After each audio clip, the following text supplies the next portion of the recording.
Hello, કેમ છો? હવે 30 જૂન સુધી છે ને પ્રોપર્ટીના ભાવ થોડા સ્ટેબલ રહેવાના છે, બરાબર છે.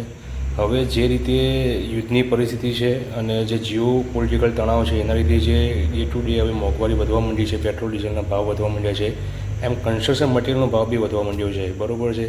ઓન એન એવરેજ જેટલું બી કન્સ્ટ્રક્શન મટિરિયલ છે 15થી 25% એવરેજ વધારો આવી ગયો છે. એમાં હું વાત કરું તો એસીસી બ્લોક હોય, સિમેન્ટ હોય કે પછી સ્ટીલ હોય, એમાં મિનિમમ 10થી 15% વધારો છે. એલ્યુમિનિયમ સેક્શન હોય તો એ બધામાં વધારો મિનિમમ 25થી લઈને 30% વધારો આવ્યો છે.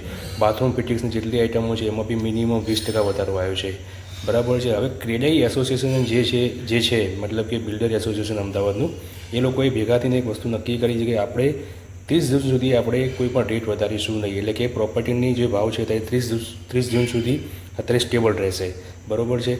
હવે આગળના દિવસમાં ઇફેક્ટ શું આવશે કોઈ નક્કી નથી. હવે આ યુદ્ધની પરિસ્થિતિ જો સ્ટેબલ થઈ જાય તો માર્કેટ કંટ્રોલમાં રહેશે, બાકી જો આવું નવું ચાલ્યું તો 30 જૂન પછી કેટલો વધારો આવશે કોઈ ડિસાઇડ નથી. એટલા માટે હાલ જે પ્રોપર્ટી લેવાનો પરફેક્ટ ટાઈમ જે છે ને 30 જૂન સુધીનો પ્રોપર છે, બરાબર છે.